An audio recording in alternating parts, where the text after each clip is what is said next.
The Frighteners stars Michael J. Fox, and the plot of The Frighteners is Michael J. Fox plays a man whose years before his wife ended up dying in a tragic car accident. Okay? From then on, Michael J. Fox's character has been able to see and talk to dead people, basically.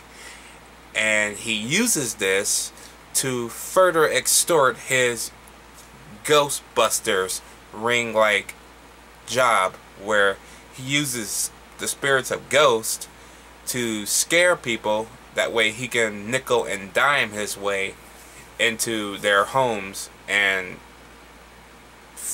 basically solve their problems for how much money he ever wants to take from them. But when the spirit of an actual serial killer, however, starts killing people left and right, good and bad, Michael J. Fox discovers that not only does he have to stop this evil force, but he has to put aside his Ghostbusters ring in order to do so. This movie, I love this movie. This movie is fucking awesome.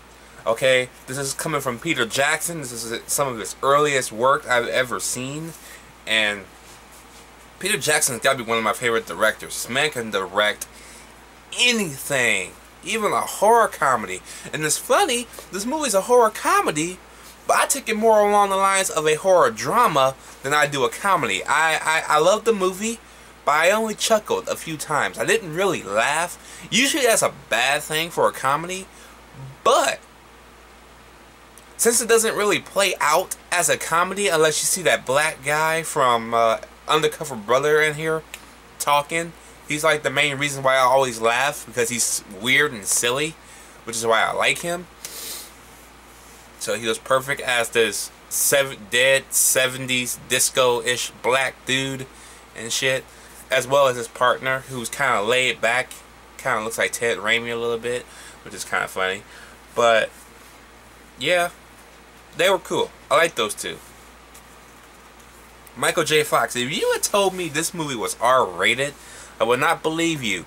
This is the most PG-13-ish looking movie I've ever seen. There's mainly no blood, no fucks. It's mainly just shits.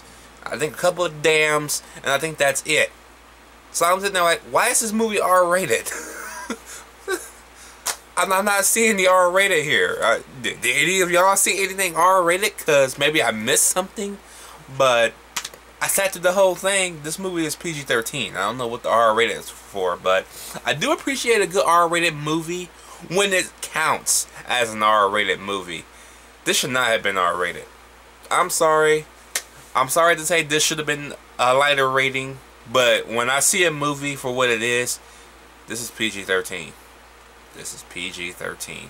Acting in the movie is solid as always, especially from a Peter Jackson movie. You think Peter Jackson's gonna hire untalented talent? That's a word. Untalented talent. I don't think so. I don't think so.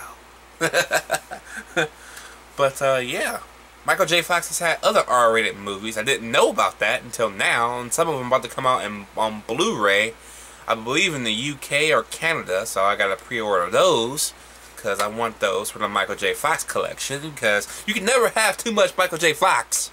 There's not enough Michael J. Fox anyways, which is the reason why I gotta collect these motherfuckers now. But yes, Frighteners, awesome ass movie. The effects look nice, even on the point of the serial killer. Because the serial killer I recognize in this movie with his weird face. He actually played the hitchhiker in The Hitcher 2 I've Been Waiting, which I reviewed a year ago? Year and a half ago now? 2 years ago? So yeah, it was weird seeing him here again, and then 6 years later, he will go back, 8 years later, he will go back and play another serial killer in a sequel to another movie. But yes, all in all, I will give The Frighteners an A. Let me know what you guys think about The Frighteners down below. Did you like it? Did you hate it? I will catch you guys later.